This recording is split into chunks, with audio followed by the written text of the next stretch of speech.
Okay guys, Assalamualaikum and good afternoon. Waalaikumsalam, sir.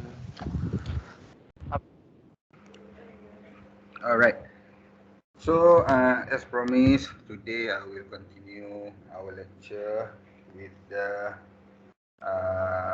starting from the part where we stopped last week. Okay, so we've stopped somewhere at tutorial 2 here for the designing of to develop the algorithm using flowchart and pseudocode. Okay, so the both videos for the both of previous weeks punya kelas saya dah upload dekat dalam e-learning. Okay, I have already uploaded in the e-learning, so you may refer to that video lah. So for today we will start with variable. So what is variable? The definition is its visibility, which indicates exactly where the variable can be used. For example, if you want to use it in the whole file or only in the function.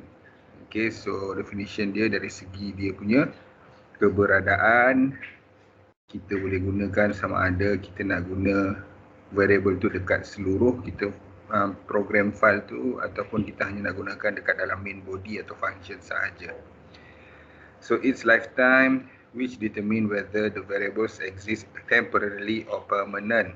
Okay, how does this temporary and permanent happens? By the definition either in local or global.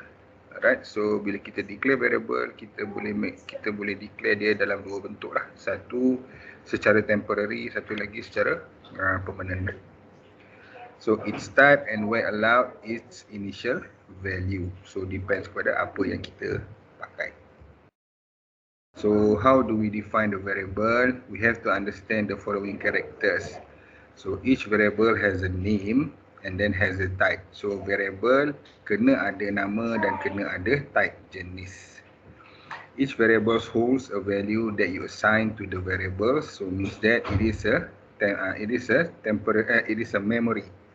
Okay, ia adalah satu memory yang mana you boleh store data dekat dalam dia. Holds value. So whenever a new value is placed into a variable through scanf, for example, it replaces the previous value. Okay, so kita boleh tukar value dekat dalam variable tadi itulah dengan cara menggunakan scanf contohnya. Okay, so to naming a variable, it can be as short as a single letter or as long as 31 characters. So satu huruf A pun boleh, ataupun you nak pakai sampai 31 huruf pun boleh juga. Okay, but just make them simple lah, so that it is easier for you to understand. Guna nama yang mudah-mudah dan berkaitan. So that is my suggestion. So it has to begin with the letter of an alphabet. Okay, so mesti bermula dengan huruf. Okay, but after the first letter, they can contain a letters, numbers and juga underscore characters. Okay, so the following variables are all valid. So yang ini contoh-contoh yang okey lah. Sales, August 91 underscore sales, I, index age, AMP. Okay, so the following example ni is invalid, yang akan jadi salah, dia akan jadi error. 81 sales, August 91 plus sales, my age, printf. Okay, so kenapa tak boleh this one? Sebab kita start menggunakan nombor. Yang ini kita ada menggunakan tambah. Ini kita ada tolak ni pun tak boleh. Lepas tu di sini my age ada space between them. So tak boleh lah. And then printf, this is the basically what we call it as the syntax for C programming. So tak boleh lah. Include, printf, scanf, semua tu kita tak boleh pakai dia sebagai variable. Uppercase letter in variable names are different from lowercase letters. So example sales ni huruf besar S dan ada satu lagi huruf kecil s. So they are totally different walaupun they have the same name and same pronunciation. Okay, tetapi dia berbeza. So the rules, first character of variable should be an alphabet. Name of variables can be in lowercase as well as uppercase. Huruf besar boleh, huruf kecil boleh, kena start dengan huruf. Two or more variables cannot have the same name. Okay, maksudnya exactly same name, same pronunciation and same lower and uppercase. It cannot contain any space in between the variable name. Tak boleh ada jarak antara nama variable. We cannot use keywords as variable. For example, integer, float, if, okay, scanf, printf, include, itu semua tak boleh lah. No special symbol is allowed in variable name. Okay,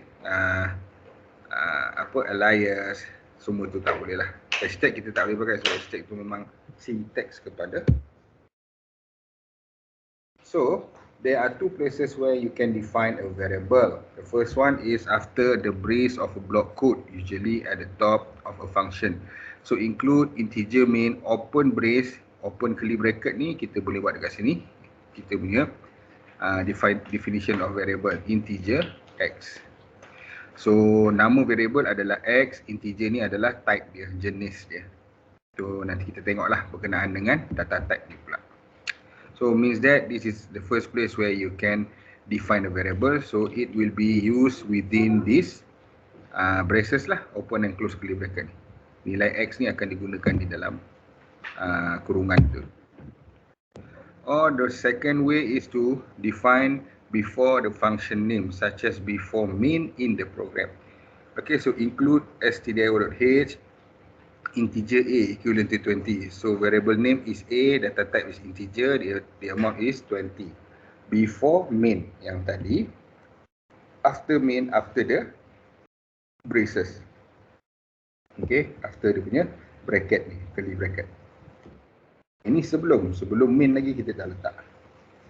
Okay, so this is known as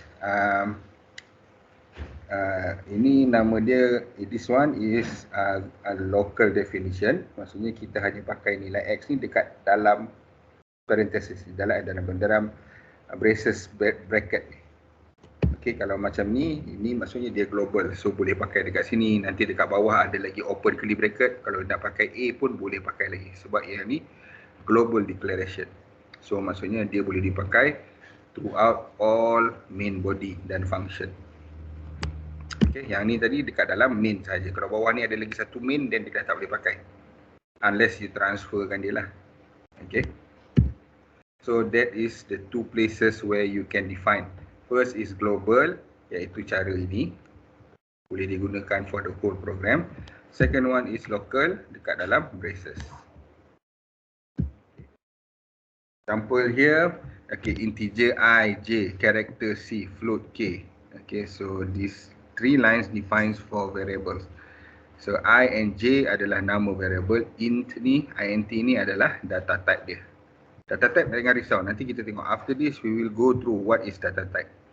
Character C, okay, C is the name of the variable. Float K, so K pun adalah nama variable. So explanation, integer I, J, defining the variables I and J as integer. Character C, variable C as character. Float K, variable K as a floating point. Okay, so nanti kita tengok apa tu floating point, apa tu integers, apa tu characters. Okay, here data type. Each variable in C has an associated data type. So each data type requires different amounts of memory and has some specific operations which can be performed over it. So data types are storage representation and tells the compiler what type of data is stored in the variable. Okay, so data type ni adalah jenis data yang kita akan store di dalam variable. Sebab tu, whenever we are declaring our variable, kita kena declare sekali apa dia punya data type. Integer I, character C, float K, okay, integer A, integer X. Okay, so they come, both of these things, variable dengan data type ni, they comes in pair lah. Diorang mesti datang berdua. Ataupun kalau ada variable banyak, then boleh you satukan dalam satu what we call it, declaration lah. Macam ni lah, integer I, J. Okay, so ada dua variable I dan J, yang mana dua-dua integer, so you boleh satukan dia. Okay. So standard data type, we have void, integer, character and float. Okay, so void, integer, character and float. So kita tengok void. Void mean it has no values. Okay, only one operation or assignment will be considered by the compiler. So maksudnya tak ada apa-apa lah. Okay, sekadar nak print F, anything, then sekadar nak printkan statement, then you boleh letak void. Ataupun you boleh biarkan dia kosong sahaja. Okay, so kosong akan dikira sebagai what we call it, akan dikira sebagai void lah, tak ada apa-apa. Okay, so that is for void. Integer int is a constant, must have at least one digit, and it must not have decimal point. Mesti ada satu nombor, satu digit, dan tak boleh ada titik perpuluhan. It can be either positive or negative, boleh jadi positif atau negative number. If no sign precedes an integer constant, it is assumed to be positive. Contohnya macam ni lah, 426. So this will be assumed by the compiler as positive number.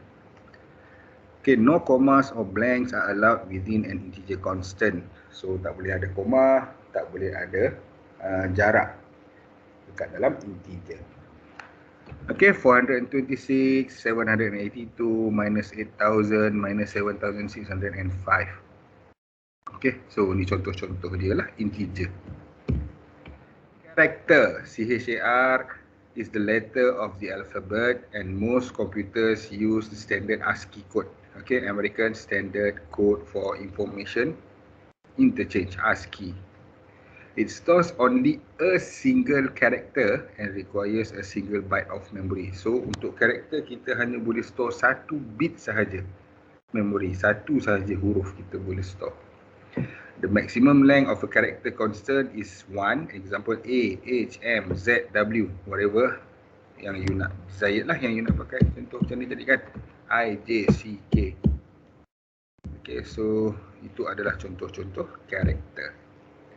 Float juga dia punya syntax dia is a number with a fractional part such as 43.32, and it support 3 different sizes of floating point data types, which is float, double, and long double. So double provide twice the precision of float. Float typically takes up to 4 bytes, double takes up to 8 bytes. So kalau long double lagilah 16 byte lah dia jadi. Okay, so as far as we concern, for our level, normally we use only float. Kita jarang pakai double ni pun lah. Apa lagi? Long double. Okay, so variables can hold different type of data. C supports 7 built-in data types and it identifies them by keyword. So ni integer, bit yang diterima adalah 16. So this is the range nombor yang diterima. Okay, but normally kita tak pakai pun sampai 32,000 ni. Long integer 32 bit. So this is the range, lagi banyak lah. 4 bilion. Negatif 4 bilion ke positif 4 bilion bit. Okay, short integer that is up to 8 bit, 128, negative 128 until 227. Unassigned integer 16 bit, so 0 until 65535. Kenapa dia unassigned? Sebab unassigned means that kita tak letak dia punya kita assign dia lah sebagai positif atau negatif contoh.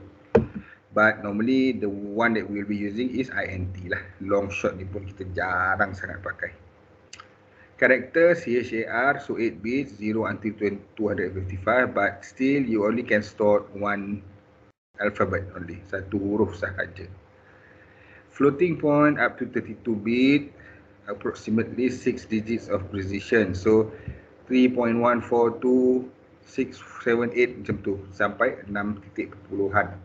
Kalau double sampai 12 titik perpuluhan. So kita tak pakailah sampai itu, normally kita pakai float sahaja. So the connection between variables and data types. Variables are named memory locations that have a type, so it must be declared and defined. Okay, so tadi saya dah terangkan, variable ni adalah memori, yang mana dalam memori ni kita boleh store data dekat dalam tu. Okay, so apa data yang kita boleh store dalam tu? Hanya yang sama dengan type yang telah kita declare. Kalau integer, kita boleh store nilai integer sahaja. Kalau character, character. Kalau floating point, floating point. Declaration is used to name an object such as variable. Okay, so the definitions are used to create the object, and a variable cannot be type void. Okay, mesti ada integer, character ataupun float. Void ni nanti kita akan pakai bila kita masuk topik last untuk C programming, iaitu modularization, iaitu function. Situ nanti kita akan banyak jumpa void ni lah. As for now, you don't have to worry about void sangat lah.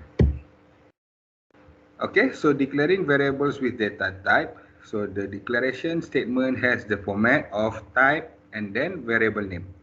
So what is type? Type is what kind of data that will be stored in that location. Data apa yang kita nak store. Integer, character, floating point. Variable name is what is the name of the variable. Apa nama dia. Okay. Semicolon indicates this is a statement. Ni semicolon yang titik dan koma dekat belakang ni. Okay, so any statement in C programming kena ada semicolon. Example, integer num students. Character gender, float height, integer apples equivalent to 12. So kalau kita tengok semua ni adalah declaration. Yang last ni dia ada sekali initialize. Maksudnya terus kita bagi value. Apples tu ada 12. So data in apples is integer, which is the value is 12. Macam ni num student, gender dengan height ni belum ada data lagi. Okay, dekat dalam kita punya statement program nanti baru kita akan dapatkan data dia. So this is how you declare lah. Macam tadi kan, integer X, integer A, character C, float F, semua tu lah. Tu contoh-contoh lah. Okay, so that is how you declare your variables. Okay, character code. Okay, this is the type, this is the identify the name. Okay, so contohnya B. So B ni distorekan dekat dalam code. Identifier dia adalah code. Integer I. Okay, so integer nombor bulat, so nombor 14, nama variable dia adalah I. Long national debt, ni saya tak tahu lah berapa ni. Okay, banyak dia punya ni, national debt. So long ni banyak lah, dia up to until 16 bit. Float pay rate 14.25. So ini nilai yang dia store dekat dalam pay rate, iaitu variable yang kita declare tadi. Double pi, so dia letak 3.14159 up until berapa bit tu lah mana tadi. Okay, yang mana data ni yang akan di store dekat dalam variable pi ni tadi. Okay, so yang biasa kita pakai character, integer dan float. Yang long dengan double ni jarang. Okay, I pun tak suggest you untuk pakailah for our level. So this is the definition in program. Kita declare dia. Inilah berlaku dalam memory. Apa yang dia store. Whatever the numbers, whatever the characters, floating points that will be stored on the variables. Okay. So these two are related lah. Nak tunjuk macam mana dia store sebenarnya. Assignment statements and assignment operators. So the assignment operators, which is equivalent, okay, behave differently. So from what you might have been used in other languages. Okay, so different type of languages, tanda equivalent ni lain maksud dia. So the operator used for simple assignment of values to variables, which is consistent with the use in most other programming language. The format is variable equivalent to expression. So this expression is any variable, constant expression, or combination that produces a resulting data type that is the same as the variable data type. So kena sama lah. Contohnya tadi saya ada buat dekat sini, integer apples 12. The data type is integer, nama variable adalah apples, dan saya letak sini initializer. Saya buat dia punya tadi, dia punya assignment dia, assignment of expression dia sama dengan 12. So make sure value yang you assignkan kepada apple ni adalah sama mengikut kepada data type dia. Okay, integer apples 12. Saya tak boleh letak sini integer apples 12.2. That will be wrong. Because why? I declared sebagai integer tetapi saya masukkan nombor titik perpuluhan. So it will not be accepted. Dia akan jadi salah, dia hanya akan terima nombor 12. ataupun integer apples, macam ni lah, character gender. Character, we can only accept one character, satu huruf. So character gender equivalent to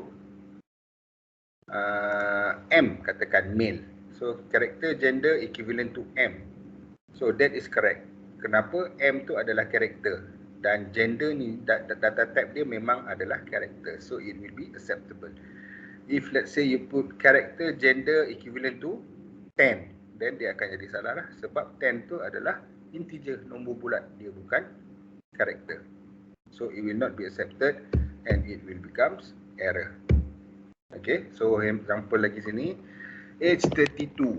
Okay, means that age is integer, dia terima nombor bulat.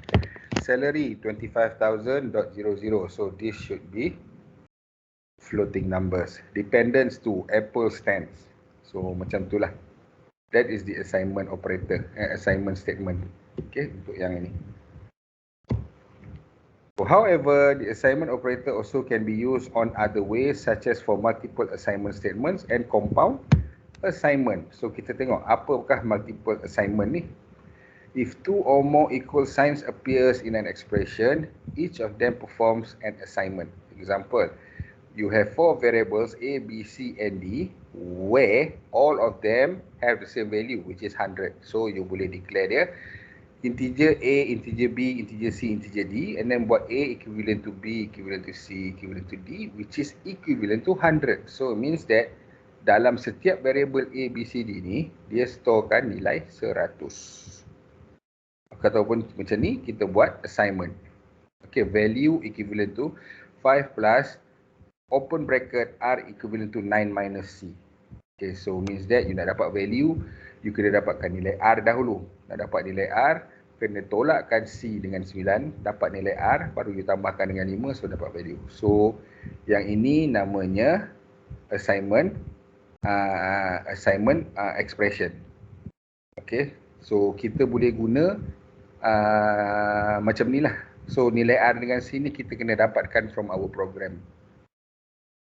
Okay, so that is for multiple assignment. Okay, ada banyak variables yang kita gunakan di dalam satu assignment, dalam satu expression. Ini ada 4, yang ni ada 2, R dengan C. For value lah, so ada 3.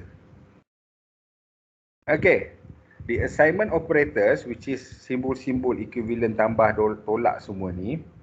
So it provides several assignment operators for abbreviating assignment expressions. So for example, the statement C plus equivalent to C plus 3. Okay, maksud dekat sini, kita mesti keliru. Kenapa C sama dengan C plus 3? C ni ada sama. Okay, but actually dia adalah berbeza. C yang pertama ni adalah new value of C. C yang kedua ni adalah old value of C. So C baru sama dengan C lama tambah 3. The new value of C equivalent to the old value of C plus 3. So for this statement, it can be abbreviated with the condition with the addition assignment operators plus equivalent as C plus equivalent 3. So dia cakap dekat sini, equation C sama dengan C tambah 3 ni kita boleh simplifykan jadi macam ni. So this one and this one, the writing is in red dekat dalam nota ni menunjukkan dia orang ni adalah benda yang sama. Okay, C sama dengan C tambah 3 sama juga dengan C tambah equivalent to 3. C tambah sama dengan 3. Okay, so that is how C programming is accepting your assignment operator. So you boleh buat lah, either you nak tulis panjang macam ni atau simplified begini. But I would suggest to you that you pakai yang panjang ni, so that you wouldn't get confused later on. Okay. Any statement of the form variables equivalent to variable operator expression, where operator is one plus, minus, multiplication, division or modulus can be written in the form of variable operator equivalent to expression. Okay, itu kalau kita ada pakai ni lah, tambah tolak ni kan. Okay, contoh yang ini tadilah. Okay, so kita menggunakan cara yang tulis dekat dalam tulisan warna merah ni. Okay, so that is assignment statement dengan operators. Now we move on to the arithmetic assignment operator. So we have here 1, 2, 3, 4, 5, 6, 7. Lebih kurang 9 arithmetic operators that are normally used in C programming. So multiply, we use this star operator. So example, if the comment says sum equivalent to sum multiply with 2. So the value of sum before is 4. So means that the new sum equivalent to 4 times 2. So the value of sum after the new value is 4 times 2 equivalent to 8. Divide with the forward slash symbols here, operator. Sum equivalent to sum divided with 2. So 4 divided with 2. So the new value of sum is 2 lah. Okay, so sum sama dengan 4 bahagi 2. Okay, always remember, sum on the left hand side of the equivalent is the new value. Sum of variable on the right hand side of your equivalent is the old value. Okay, ni old value, ni new value. Ini tambah 2, so 4 plus 2 equivalent to 6. Ini tolak 2, 4 tolak 2 sama dengan 2. Plus plus sum, this is maksudnya adalah increment. Increment means increment by 1. So dia tambah 1.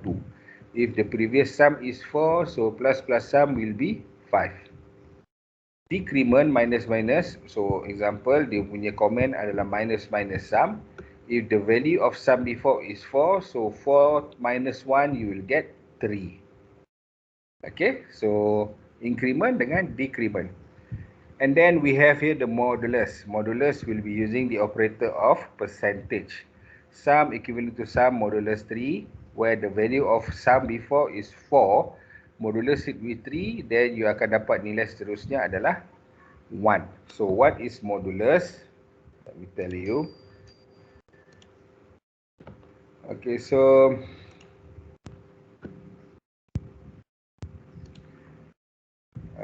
for modulus 3, betul tak? Okay, for modulus 3 maksud dia you divide 4 with 3, okay, and then get the remainder. So 3 you will tarap 1, so you dapat 3. Ini tolak, so you dapat 1. So this is modulus, ataupun dikenali sebagai remainder of a division. Remainder of a division. Bahasa Melayu dia bagi hasil bahagi. Okay, so that is modulus. Bagi hasil bahagi. Bagi yang bawah ni, bukan yang atas. This is the answer. This is the modulus. Okay, contoh lagi. 10 modulus 2. So kita akan bahagikan 10 dengan 2. The answer is 5. Okay, bila kita tolakkan, nilai dia adalah kosong. So ini juga adalah modulus. So 10 modulus 2 is equivalent to 0. 4 modulus 3 is equivalent to 1.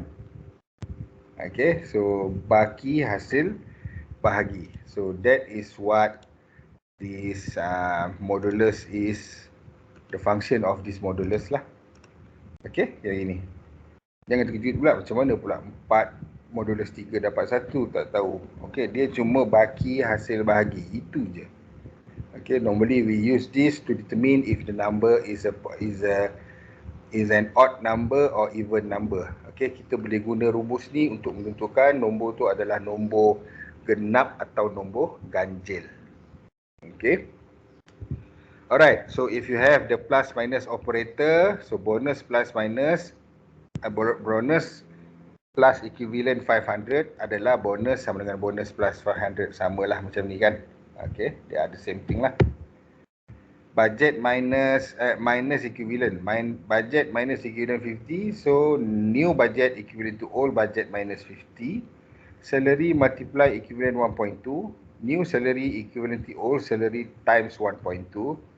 Factor divide by divide equivalent of 0.5. So factor, new factor equivalent to old factor divided by 0.5. Okay, modulus equivalent, denum modulus equivalent 7. So the new denum equivalent to the old denum, modulus it with 7. So they are the same thing. This is the example of the usage of this operator, and this is the equivalent statement. Okay, so this part here, it is very important. You have to make sure that you understand about this operator and how they operate. Okay, later on, bila kita dah masuk bahagian loop and everything nanti, kita akan banyak pakai benda ni. So, you boleh refer balik kepada nota ni lah. Okay, logical operator. So, the logical operator, normally we use this for the condition. Kita nak check dia punya condition. So, we have the left hand arrow equivalent, right side arrow, and equivalent. So this one is less than or equal, greater than or equal. So I rasa tak ada problem kot, you all ni kita dah biasa pakai kan. But in terms of condition for C programming, if you are using equal or not equal, equivalent, you have to use two equivalent symbol, tanda sama dengan ni 2 kali, baru dia jadi sama dengan. Kalau you pakai sekali, dia tak akan jadi sama dengan, dia akan jadi a sign of value. So lain. Kalau not equal, pakai exclamation mark equivalent. So exclamation mark ni stands for no. Okay. Equal and not equal. So itu maksud dia lah. Okay, so that is about variable, and then the operators yang ada dekat dalam, yang kita akan gunakan di dalam C programming. Now we go on to the console input and formatted input. So you already know about console output, the printf. Kita dah buat kan hari Rabu lepas. Kita print nama kita, hometown, telephone number, ataupun kita print yang A, D, L, semua tu. That is for console output, formatted output. Now we gonna go through the console input pula untuk formatted input. Okay, so in this section we are going to introduce an important input function, scanf or console input. Okay, so kita akan tengok berkenaan dengan scanf. So it is an object of the instream class and is said to be tied to or connected to the standard input device, normally the keyboard. So that is the only way where we can get the value of formatted input. Biasanya kita akan guna keyboard lah. Okay, the stream extraction operator as used in the following statement causes a value of for integer variable grade, assuming grade has been declared as integer, to be input from scanf to memory. So dia punya syntax, scanf, open bracket, quotation mark, percentage D, close quotation mark, comma, and then sign N, then grade, close bracket, and semicolon. Okay, so what happens? This line here, compiler ni akan scan apa input you melalui keyboard. Okay, so yang ini depends kepada jenis data type. What is the type of data that you are using? If it is integer, then you use D, character C. Kalau floating point, F. Okay, yang itu kita akan tengok sekejap lagi. And then the symbol N here means that addresses. So maksudnya kita hantar dia. Scan keyboard input, hantarkan ke grade. So that is what it means lah kalau kita baca line ni. Scan apa yang kita masukkan dari keyboard dan kita hantarkan kepada grade. Maksudnya kita store dekat dalam grade. Grade ni apa? Grade ni adalah variable. Okay, variable grade. Assuming grade has been declared as integer. Maksudnya awal-awal tadi you ada declare integer grade. So okey lah. Kalau you kata integer float, so dekat sini kena pakai huruf lain, tak boleh pakai D. Okay, so nanti itu kita akan tengok. Note that the stream extraction operation is smart enough to know what type of data is. Assuming the grade has been properly declared, no additional data type needs to be specified for use with the stream extraction operator. So compiler ni dia akan tahu automatic. Kita declare integer, kita kena pakai format yang dalam ni, nama dia format specifier lah. Kita kena pakai format specifier integer. You masuk yang lain daripada integer, compiler will know. Then dia akan cakap program itu error. Okay. So the format specifier ni yang dekat tengah-tengah ni, it tells the printf where to put a value string and what format to use in printing the value to match the format specifier to the type of variable that is desired. Okay, so kita akan gunakan format specifier ni untuk memberitahu print ni, output formatted ni, kat mana kita nak letak value ni. Kalau nilai dia tu string, kalau nilai dia tu character, dia akan keluar dalam bentuk character. Kalau number dia floating number, dia akan jadi floating number. Okay, so that is how it works lah. So there are a lot of format specifier here, but I want to focus only 3. C for single character, F for floating point, mana D? D for single sign decimal, nombor bulat, integer. So character, integer, float. Kalau you declare dia sebagai character, pakai percentage C. Kalau declare dia sebagai integer, pakai percentage D. Kalau declare dia sebagai floating number, nombor perpuluhan, pakai F. Percentage tu kena ada. Okay, percentage C, percentage D, percentage F. Okay, C character, D decimal integer number, F untuk floating point. Okay, so that is the format specifier yang normally kita pakai.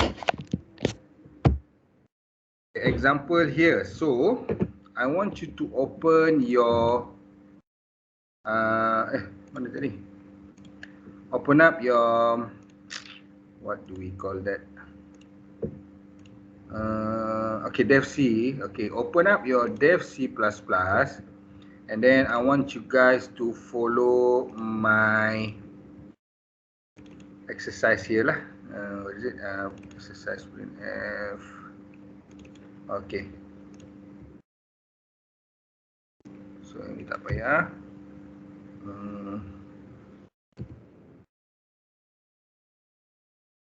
Okay, so cuba type ni dekat dalam you punya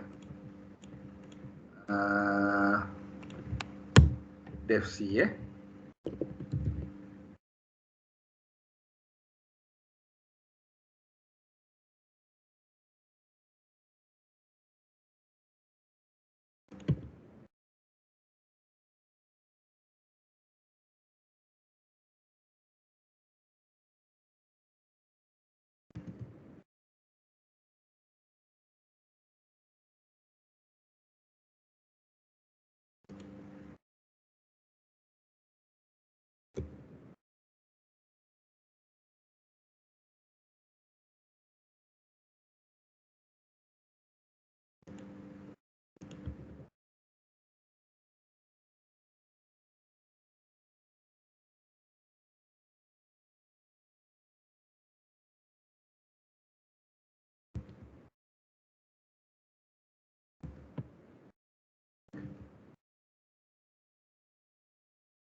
Okay, so please follow apa yang saya tulis ni, and then make sure write down this what we call it, di comment as well. Dekat setiap line ni tulis komen-komen dia. Nanti saya beritahu kenapa kena letak komen.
Okay guys, dah ke? Belum lagi. Belum lagi, okay, try dulu. For those yang dah, you boleh start execute lah, compile. Okay, once dah okay, and then click on run. So dia akan keluar lah dekat sini. Please enter your age. So saya masukkan lah, saya baru 18 tahun. Okay, so enter. Then dia akan print bawah ni, well done, you are 18 years old. Okay, so you can play around, you can test. Okay, I am 67 years old. So dia akan keluarlah nombor tu. Nanti saya akan terangkan lah macam mana dia keluar. I have to make sure that everyone dah siap and dah tak ada error lah. Okay, normally error ni dia akan beritahu dekat mana. Contohnya, let's say saya terlupa semicolon dekat declare. Saya delete semicolon. So bila saya compile, dia akan keluar warna merah macam ni. Okay, dia akan beritahu here dekat line ni ada error. Expecting, the expected. Okay, simbol-simbol ni lah before printf. So sebelum printf ni dia expect something like all of these things. Tapi sebenarnya semicolon itulah yang missing. Okay, so keluar error, you click error tu dia akan tunjuk dekat mana, and then you baca dekat situ apa dia punya error. So ni adalah, okay, then it should be fine lah. Okay, apa lagi contoh? Kalau saya letak sini silap studio, include studio.h. So terang-terang dia akan jadi error lah. Studio.h, no such file or directory. So if you have errors, please check apa error dia. Okay, in case kalau you tak jumpa error, then tell me, I will help you macam mana nak betulkan.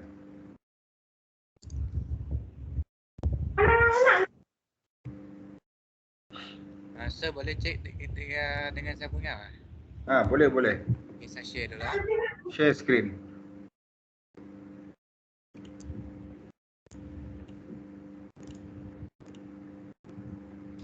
Nampak sir? Okay, nampak. Sekejap. Okay, kenapa dia error sir? Saya tengok. Apa error dia? Integer expected expression before percentage. Okay. Simbol apa you pakai tu? Ya? Yang sekejap.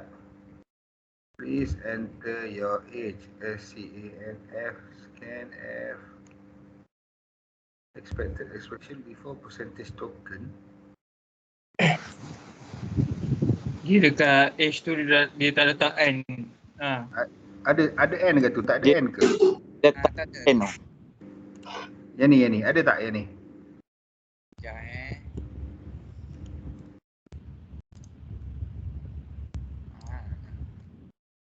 Tu percentage, bukan percentage tu.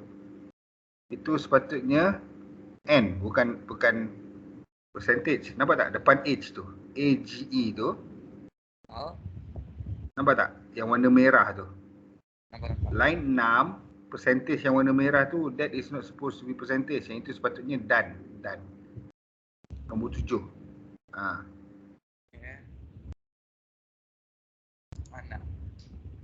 Bukan yang tu, yang ni, yang atas tu. Line 6. Line 6, yes. Set? Tu, yang bergambar, itu padam. Okay. Sepatutnya done. N. Is it right? Cuba, yes. Okay, sir. Thank you. Anyone else having problems? Ada siapa-siapa lagi? Sir, Yeah.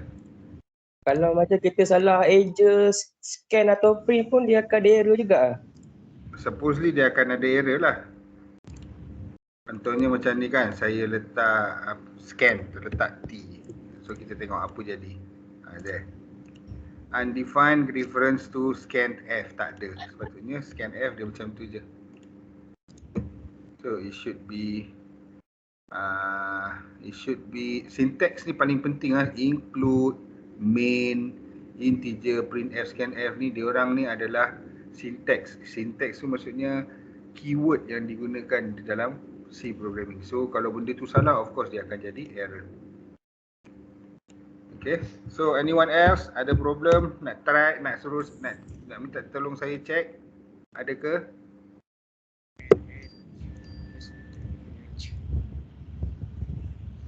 Okay, kalau tak ada boleh saya discuss Okay. Boleh saya Sir, Aha.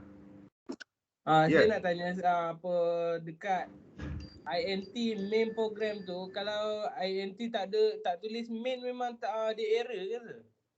Main yang ini yang mana ya? Yang bawah include tu. Oh, memanglah. Ini yang ini. Saya highlight ni, betul? Ya. Kena ada. Main ni kena ada. Tak ada main memang dia jadi salah. Oh. Main ni adalah kita punya main body, main program. Program kita akan berada di dalam main. Saya salah yang tu lah tadi. Saya dah betul dah. Alright. Okay, thank you sir. Okay, so now I will explain to you each of the line lah. So line 1 ni untuk header file, kita nak masuk dia punya preprocessor directives. Line 2 untuk main program. Program kita tu lah apa yang kita nak buat. Third line is the open curly bracket. Kita open braces untuk program tu start. Kita indicate kepada compiler kita dah nak start kita punya statement dekat dalam program. Line 4 adalah declaration of variable. So variable nama saya pakai age and I declare it as integer. So maksudnya data yang saya boleh store dekat dalam age adalah nombor bulat sahaja, nombor integer sahaja, nombor lain tak boleh. Line 5 is to prompt user to enter age. So saya just print lah, please enter your age. Ataupun macam kita buat minggu lepas, kita nak tag nama kita kan. Okay, your name, your hometown, your phone number. So kita pakai printf lah. Line 6, so ni yang penting sekarang. So this is the new things that you will be learning for today lah. Scanf, you nak scan keyboard input and store it in age. So kita store kat dalam variable lah. So how do you read it? Scan format specifier, yang ini format specifier ada dalam nota tadi.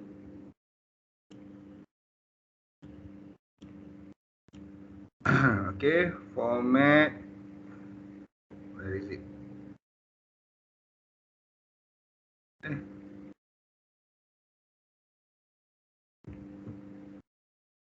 Hilang pula sekejap ya. Okay, ni format specifier ni. Okay, percentage C, percentage G atau percentage F. Kita pakai integer, so D lah. So ni, what will happen here, the compiler akan detect apa nombor yang you masukkan dekat melalui keyboard. Okay, lepas tu kena ada comma. And then yang ini N ni maksudnya address. Kita hantarkan dia ke age. So pada line 1 sampai 5, dalam age ni belum ada nilai. Sampai line 6, dia akan detect. Kita tekan, tadi saya letak nombor 18. So dia detect nombor 18. Dia store dalam age. So automatically dekat dalam age ni dah ada nilai, iaitu 18. Sebab tu kita dapat, oh dah 27 saya buat tadi. So please enter your age. Saya masukkan 27. And then saya nak print balik nombor yang saya masuk tadi. Saya print your age. Okay, print your age. Well done, you are percentage D years old. This one is for new line punya escape sequence. Nak turun ke bawah, enter. So apakah nilai percentage D ni? Adalah nilai yang kita store dekat dalam age. So kita kena letak comma, kita kena letak variable apa yang kita nak print out kan. So this value here will be whatever values that you stored dekat dalam age ni tadi. So that is why bila you buat ulang-ulang kali, you tukar nombor, okay, 10, dia akan keluar 10 tahun. Okay, so well done, you are percentage D years old. So percentage D ni akan ambil nilai dekat age yang kita masukkan tadi, yang dia store tadi. So that is how you get value dia berubah-ubah. Tapi memang kalau ikutkan kita boleh je type macam ni. Okay, you are 10 years old. So ini saya delete dulu. Ini betul sekiranya you masukkan 10. So dia akan keluar well done, you are 10 years old. Program ni. Tapi kalau saya masuk umur saya 15, dia dah tak betul. Please enter your age 15. Tapi dia kata well done, you are 10 years old. Macam mana pula kan? I've entered 15, supposedly sini pun keluar 15. So how do you use it? By using the format specifier. Percentage D, years old. So apakah nilai percentage D ni? The values that you stored dekat dalam age tadi. Okay, nilai yang you save dekat dalam age tadi. So apa yang you masukkan dekat keyboard lah sebenarnya. Okay, boleh tak? Any question? Yes, Ada sir. tak yang tak faham? This is easy gini, senang je ni, kan? Yeah. Okay, so we move on to the next example to enter values. Okay, so please try this one Bukan try lah, maksudnya salin dekat you punya Dev C++. Lepas ni saya akan bincang dengan you.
Sir,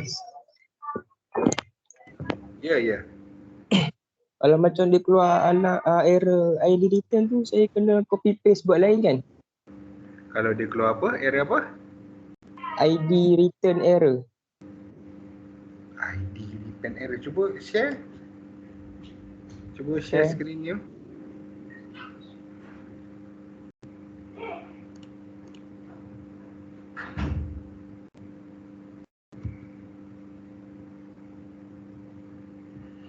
Ini.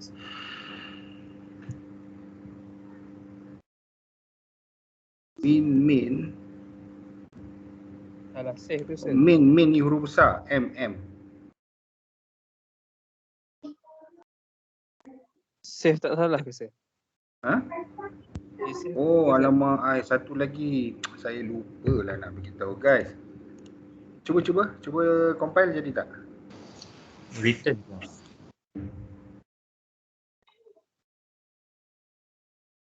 Tu. Okay kan? Okay, sir.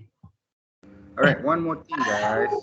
Macam ni kan, you tengok kawan you buat ni, dia buat practice 1.cpp, practice class 2.cpp. Okay, so that thing is very important. Make sure you save dalam .c. Contohnya kalau saya buka baru, file saya save as, okay, tukar ni, save as type ni tukar kepada C source file. Because kita pakai C programming, kita bukan pakai C++. CPP stands for C++. Okay, so example. So dia akan save example.c. Kat sini tak ada. Kat mana saya save tadi? Kat dalam tutorial 4. Okay. So bila saya buka tutorial 4, dia akan save example lah macam tu. Dia .c bukan .c++. So kadang-kadang dia akan jadi error tau kalau you you save dalam C++ dan you cuba runkan dalam C, dan dia akan jadi error. So please avoid that. Make sure save .c. Saya punya file semua .c, nampak? Okay. Alright, so if you run this, then it will from you, dia akan minta you masukkan value A, B, C, D. So saya masukkanlah 1, enter, 2, 3, 4. So dia kata total of ZX is 11. Apa ZX ni? Okay, total of ZX ni tak ada. And Z is 11. X tu delete dulu.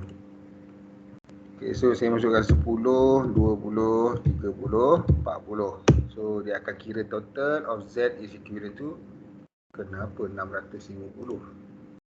Oh, dia darab.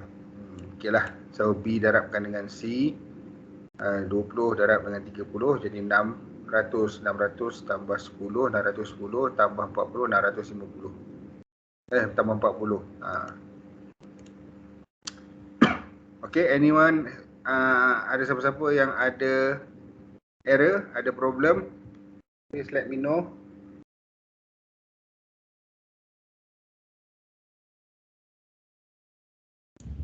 Tengah typing je. Tengah typing. Sir, Ya. katakan macam kita dah tulis semua tu kan, kita keluar, kalau kita nak check balik benda yang kita tulis tu, boleh ke sir? Maksud dia macam mana? Katakan macam yang tadi kita tulis umur kita tu kan, kan kita dah keluar, kita masuk balik program tu, kita nak buka balik buku yang kita dah tulis tu. Macam ni, tulis yang macam ni lah. Kita nak buka dia punya history lah kiranya, yang kita dah buat. Macam kita tulis 10, umur 10, umur 20 semua tu. Yang tadi save tak? Save tak? Ada save.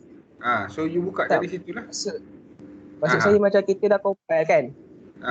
Okay, macam ni lah saya dah compile yang ni. Lepas tu saya dah delete. Kita dah compile, lepas tu kan bila kita compile, kita tekan 10, lepas tu kita tekan enter, dia akan keluar daripada compile tu kan? Kita tekan 10 maksudnya macam ni lah, 10 macam ni. Bila saya tekan enter, lepas tu? Kita tekan sampai habis, lepas tu programming dia akan keluar. Okey, betul. Lepas tu kita nak buka balik yang tadi tu, kita nak check balik yang tadi tu, boleh ke? Ni okey, dah keluar semua. 10 darab 10, 100 tambah 10, 120. Okey, lepas tu saya nak check balik yang ini. Boleh? Saya nak check balik yang dekat dalam skrin hitam ni. Kiranya kita dah keluar daripada skrin hitam. Maksudnya ni kalau saya dah pangkah ni, saya nak check balik. Tak boleh. You kena type masukkan balik lah. Tak boleh. Masukkan balik. Ataupun janganlah pangkas lagi. Kata you nak pakai, biar je lah dulu. Simpan je. Tapi boleh run yang baru. Saya masuk 1, 2, 3, 4 pula. Simpan dulu. Okey. 4, 7, 5. Okey. So sekarang saya ada 3. Nampak ada 3 output. Okey. Cara tu lah. Tapi once you dah pangkah, dia tak ada lah. You kena buat balik lah. Masukkan balik nilai dia. Maknanya memang tak ada program untuk save memory rasa? Sekejap. Kalau buka yang ini, exercise F. Cuba kalau saya buka H ni, tak ada, sama je. Tak ada. Memang you kena, macam mana nak cakap, you kena masukkan balik benda tu. Sebab benda ni program, dia keluar secara kita, bila kita compile dia akan keluar. Bila compile dia akan keluar. Macam itulah. Okay, sir. Thank you, sir. Alright. Okay, so regarding this program, kita tengok macam mana dia punya fungsi. Line 1 until 4, standard, header file, main program, program start, declaration of variable. So A, B, C, D and Z. So ini saya bagi sekali harum. Okay, ada 5 variable A, B, C dan Z, D dan Z. Semuanya data type integer. So saya boleh buat macam ni. There will be no problem. Tak ada masalah. Okay. And then line 5 is for prompting the user to enter 4 values A, B, C, D. Line 6, okay, you tengok dekat sini ya. Line 6 ni it is a bit tricky lah. Sebab ni dekat mana dia akan scan apa yang you nombor yang you masukkan melalui keyboard. So sebab ada 4 variable A, B, C dan D. So make sure you buat dekat sini pun ada 4 dia punya format specifier.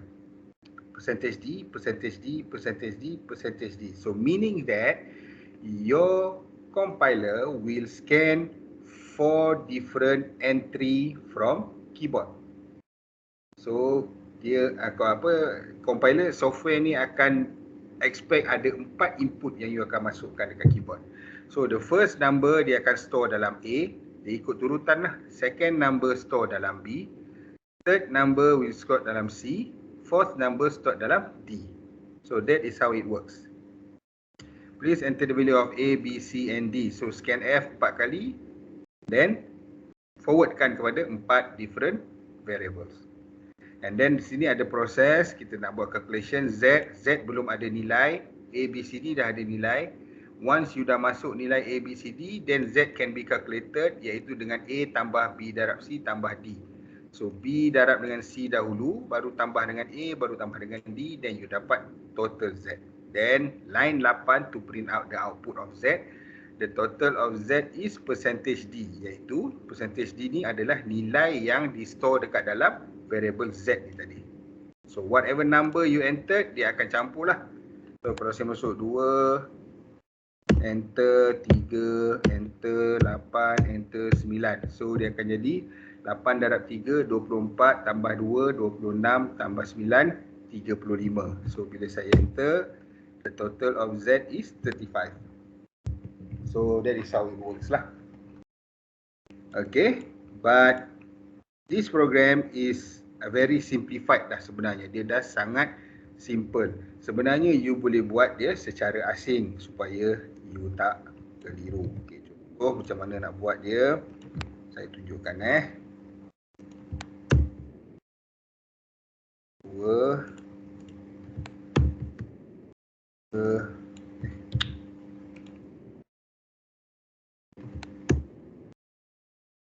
buat sini A dahulu. Please enter the value of A, forwardkan kepada A. Please enter the value of B, forwardkan kepada B. Okay.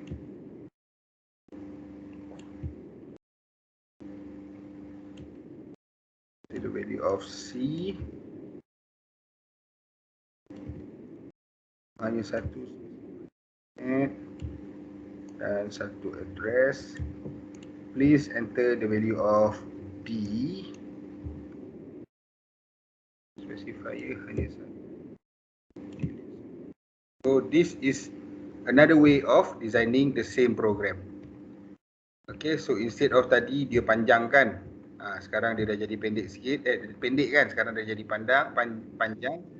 Sebabnya saya pecahkan untuk setiap satu. So saya cuba compile, dia akan keluarlah enter the values of A 10, enter the values of B 20, enter the value of C 30, enter the values of D 40. So dia sama juga, dia akan kira lah 30 darab 20 600 tambah 50, so jadi 650. So either way you boleh buat, sama ada you nak buat satu-satu macam ni ataupun you nak tukar dia jadi macam yang awal tadi, macam dalam kita punya example ni. Okay, but make sure macam mana pun cara you pakai, macam ni you nak scan satu sahaja input A sahaja, so letak satu sahajalah format specifier je, tak perlulah sampai 4. Okay, saya copy dulu ni.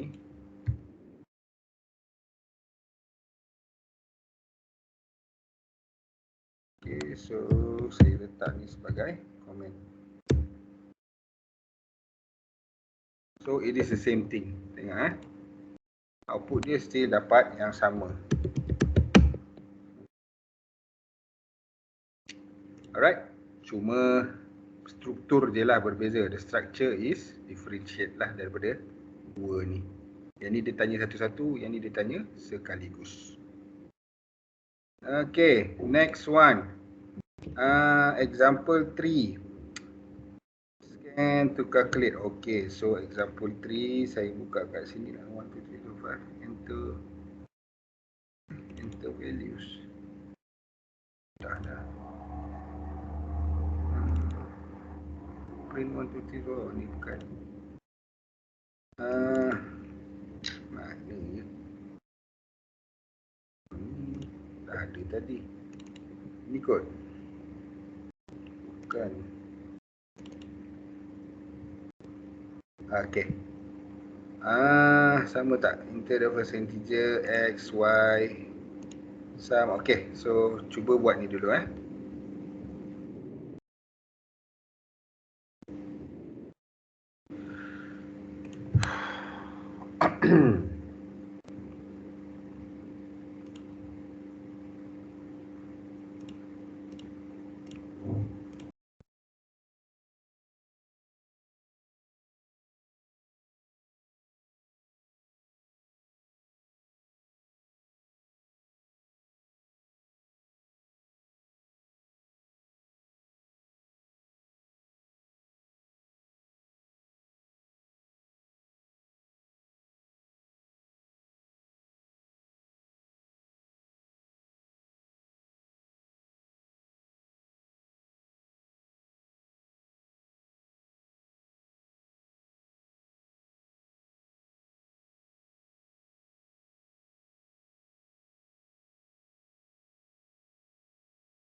Okay guys, dah ke?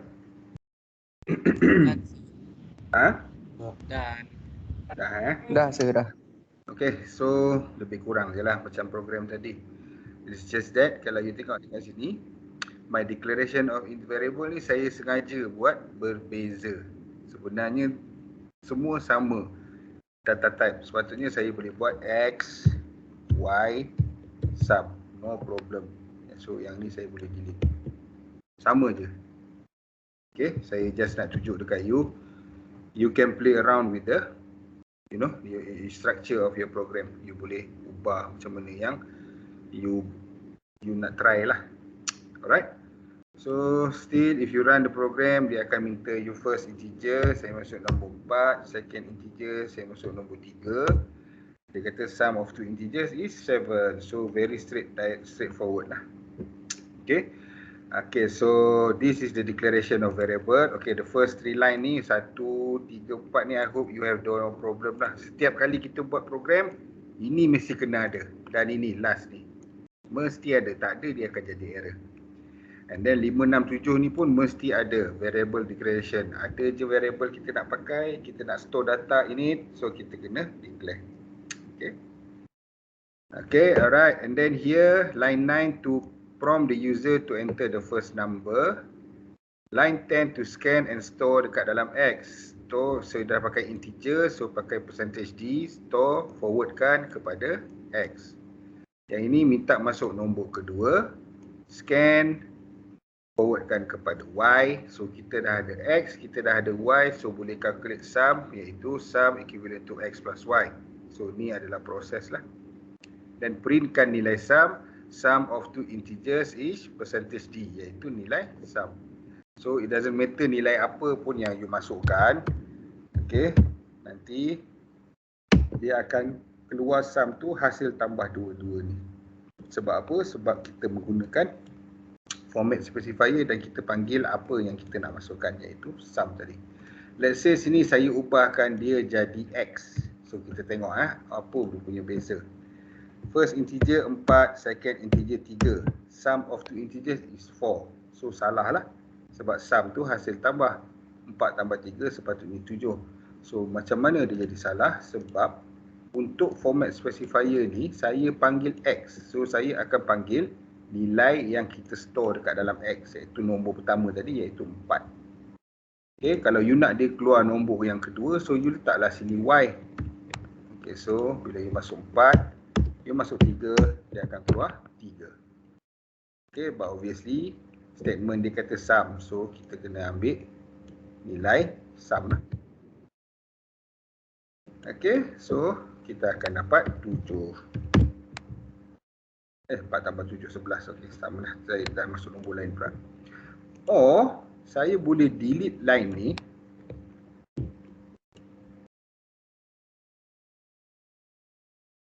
Okay, saya kira delete lah ni. Saya jadikan dia apa.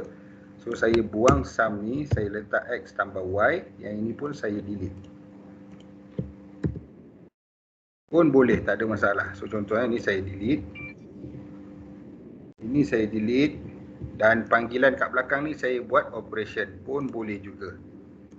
So, 4, 3, dia tetap akan jadi 7. Okay, kalau saya tukar nombor lain, 10, 50, dia akan keluar 60. So, how does this happen? I'm still using X dengan Y punya variable untuk dapatkan value entered from keyboard. Tetapi untuk nilai sum, saya dah tak pakai sum punya variable. Saya terus pakai dekat belakang ni, yang mana this format specifier ni, percentage D ni akan ambil nilai hasil tambah X dengan Y. Pun tak ada masalah. Yang ini still dikira sebagai variable, tapi dia ada proses pengiraan. So it is the same thing, same way. So saya copy dulu. Saya letak balik standard. Sama macam dalam nota lah. Okay. So ni saya akan komenkan. Okay. So which way that you prefer lah you boleh buat. Okay, susunan yang ini, nak pakai apa, nak pakai proses macam ni ataupun nak pakai proses di belakang. So they are all up to you sebenarnya, you nak buat macam mana. Okay, and then next one is sum of two integers. So ini sama sebenarnya macam tadi, cuma structure dia lain sikit. Okay, saya letak both of them number ni saya rasa okay. Alright, so integer x, y, saya dah tak ada pakai sum sebab saya pakai x tambah y tadi, sama macam yang contoh saya tunjuk. Okay, integer x, y, enter two integers, so dia akan keluar macam itulah. So masuk 4 dan 3. 3. So sum of integers is 7. Okay, same program macam yang the previous one, cuma structure dia berbeza. Yang ini dia tanya sekali sahaja. Enter two integers, dia akan scan twice sebab kita minta masuk dua integer. Satu masuk dekat x, satu masuk dekat y. Okay. Alright, then printf sum of two integers is percentage d, iaitu x tambah y. Ataupun kalau kita nak jadikan macam tadi, so macam mana saya nak buat saya kena tambah satu sum, and then dekat sini saya buat sum equivalent to x plus y, semicolon, dan belakang ni saya panggil sum. So dia jadilah sama macam tadi. Okay, so 20, sum is 30. It's still working as intended. Dia still dapat output yang sama macam tadi, cuma struktur U-type tu berbeza. Okay, so saya copy untuk biar ni sebagai standard punya ni lah. So tak nak pakai sum. So I'll comment this for my future reference. Okay, so yang ni you boleh try sendirilah. Okay, this one please try it by yourself. Yang ni dengan example 4 dengan 3 ni, they are the same thing, same output, cuma approach dia berbeza. Okay, alright, that is for the example. Okay, later on nanti saya akan share semua ni yang kita buat tadi ni kan. Enter values, print 1, 2, 3, 4 ni tak perlulah, tak ada buat pun. Ini enter values ni yang mana pula, saya check jap. Okay, yang ni pun kita dah buat tadi. So I will share all of these exercises yang kita buat ni dekat dalam kita punya VLE nantilah untuk you punya reference. Okay, so ada sikit lagi ni, saya nak habiskan lagi 2 slide. Exercise, assign the value of variable number 1 to variable total. Okay, so kita nak assignkan value variable number 1 to variable total. So macam mana kita nak buat? Okay, assign the variable number 1 to variable total.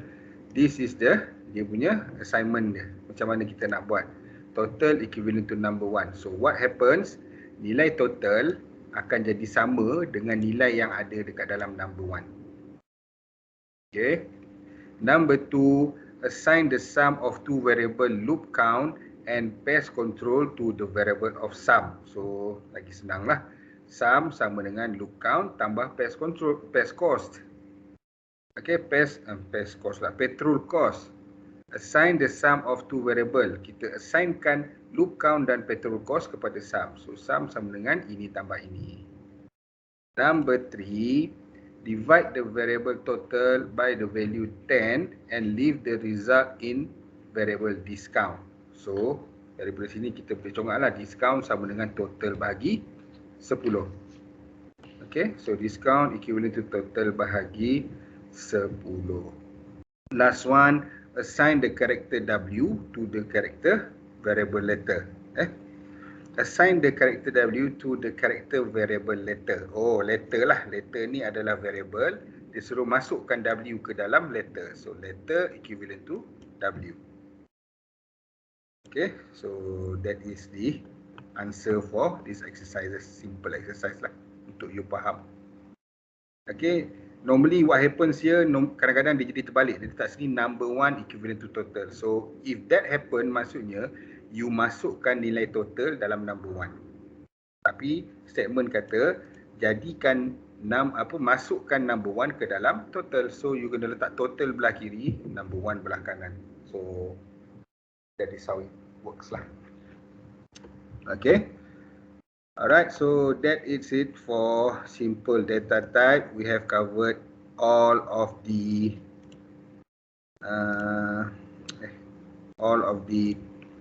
topics and subtopics included untuk subjek tu lah, untuk bahagian itu, bahagian data type. Sekejap ya. Saya nak tunjuk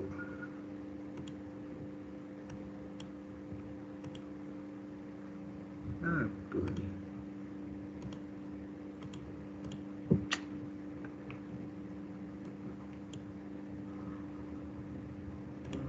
Okay. So this is our VLE lecture note. Saya dah letak ni sampai array. So yang ini nanti saya akan update today's punya lecture 3 saya akan letak. Ini exercise yang kita buat minggu lepas. So saya ada letak dia punya solution. Welcome comment, name, address, telephone and ADL. Okay, so means that saya dah masukkan sampai ADL. So sekarang ni saya akan share age, enter values, some integer. Okay. Dengan modulus ni lah saya share sekali. Okay, nanti saya sharekan dekat dalam exercise ni. Okay, modulus ni sama je lah. Nanti you try lah buat, saya dah bagi dalam tu. Okay, integer x, y, float modulus. Kenapa kena modulus ni jadi float? Sebab dia melibatkan operasi pembahagian. So pembahagian ni kadang-kadang kita ada titik perpuluhan.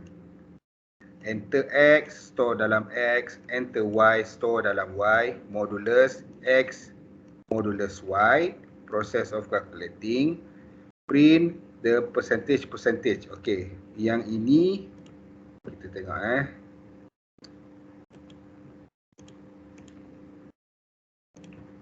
kenapa dia tak nak. Okay, saya runkan. Saya masuk 10. Value y adalah 4. So saya akan dapat 2. So the modulus of 10 by 4 is 2. Sebab 10 bagi 4, jawapan dia sama juga 2. Tak naklah saya pakai nombor lain, nanti you keliru.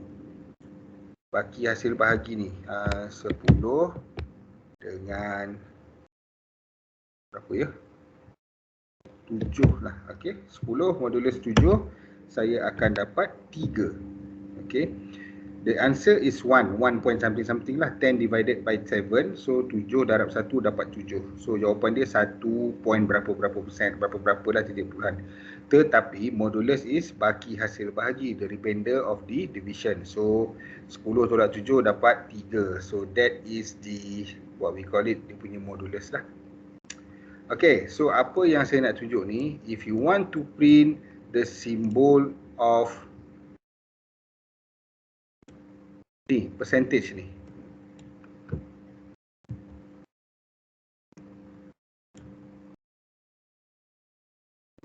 Okay, you nak print ni, the percentage of 10. Percentage ni adalah modulus lah. So you have to make sure you letak percentage tu 2 kali. Kalau you letak sekali, dia tak akan keluar. Okay, so I'll show you. Kalau saya letak sekali. Okay, saya delete satu. 10, 8. Okay, so the 12F by 0 is 0. So dia jadi merapu. Okay, sebab kita ada percentage ni. Okay, walaupun kita nak keluar 1%, kita kena jadikan percentage ni sebanyak 2 simbol. Baru kita dapat output dia 1%. Okay, 2% dia akan keluar 1%. Okay, so I want you to try this one by yourself lah. By the way, nanti saya akan share juga saya punya solution ni dekat dalam VLE. Yang ni saya dah masukkan dah. So saya masukkan je lah sini. file. Exercise 2. Okay, so exercise ni adalah exercises yang kita buat dekat dalam nota. Exercise 1 dengan exercise, semualah yang exercise ni solution yang kita buat dekat dalam nota. So saya share jugalah untuk you all, for you all to refer. Okay, so that is for today. Okay, and then for okay, kita dah habis. Next thing, kita dah habis lecture 2. Betul ke lecture 2? Simple data type. Okay, betul. Then next class kita akan masuk lecture 3 iaitu berkenaan dengan control structure. So dekat sini kita akan pakai selection lah. If, else if, nested, else if dan juga switch. Alright, so that is for the next lecture. Okay. So for tomorrow session, tomorrow kita punya kelas pukul berapa? Alamak. Pukul 8 sir. Okey, pukul 8 pagi kan? Tak apalah, saya nak bagi you relax sikit lah esok, boleh tak? So what I want you to do for tomorrow session, I want you to try tutorial 1. Sini, saya dah ada share. Tutorial solution pun dah ada, tapi saya still visiblekan dululah. Saya invisiblekan dulu. Okay, kalau saya show nanti you download, then you terus dapat solution, then you takkan buat tutorial 1. So what I want you to do is you have to download this dan cuba buat program ni. Ada 5 soalan. Saya bagi dia punya example output, you try to construct dia punya C program. Boleh tak untuk esok?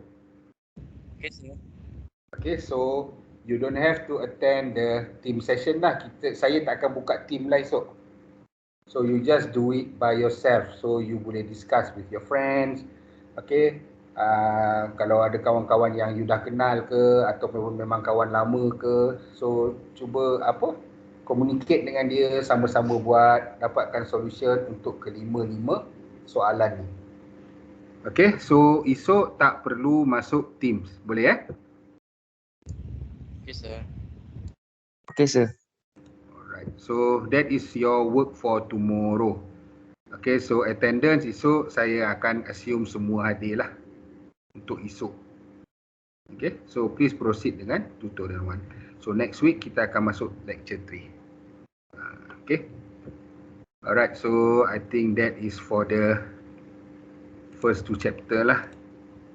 So I'll open up the attendance.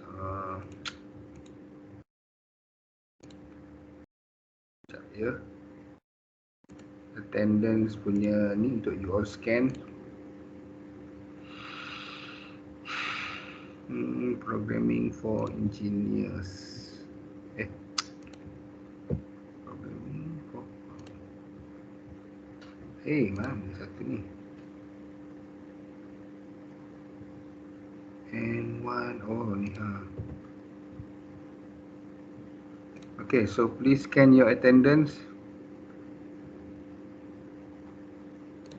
Okay, for those yang dah scan, you may. Sekejap, saya ni dulu. Dia jadi pelik lah benda ni pun. Okay, so for those yang dah scan, you may leave the session. Tomorrow, no team session. Please proceed with tutorial 1. Okay, so by the end of the day, esok saya akan visiblekan solution untuk you all check you punya solution in case you dapat atau tak dapat. Okay, but along the way for tomorrow session, if you have question, you boleh WhatsApp saya lah, sir. Saya cuba ni ada dapat error, saya tak tahu macam mana. Saya dah try. Tak dapat solve problem. Just tell me, saya akan tolong you. Okay. Assalamualaikum sir. Okay, Waalaikumsalam. Saya guna phone, saya tak boleh nak scan. Okay, tak apa. Yang tak boleh scan, bagi nama. Muhammad Anis Amir. Muhammad Anis Amir, okay. Anyone else? Thank you, Ada sir. lagi? Okay. Saya ke? Siapa? Muhammad Mirhan. Okay. Girls tadi siapa? Anastasia. You dah okey ke? Okay lah. Okey. Kalau macam tu alhamdulillah. Thank you. Okey. Francine Fitzgerald ada ke? Tak ada? Ada. Saya. Ada. Okay. One more. Hirzan ada tak? Ini memang tak ada ya? Okay, Hirzan ni kalau tak salah saya you ada mention itu hari dia memang tak ada. Okay lah guys. If you have any question, ada siapa-siapa ada soalan? Nak tanya ke? Anything about the subject? Tak ada masalah, saya akan tolong jawabkan. Tak ada. Alright, so then I think I'll end the session here. InsyaAllah I'll see you next week lah for our next lecture. Tomorrow kita tak ada kelas.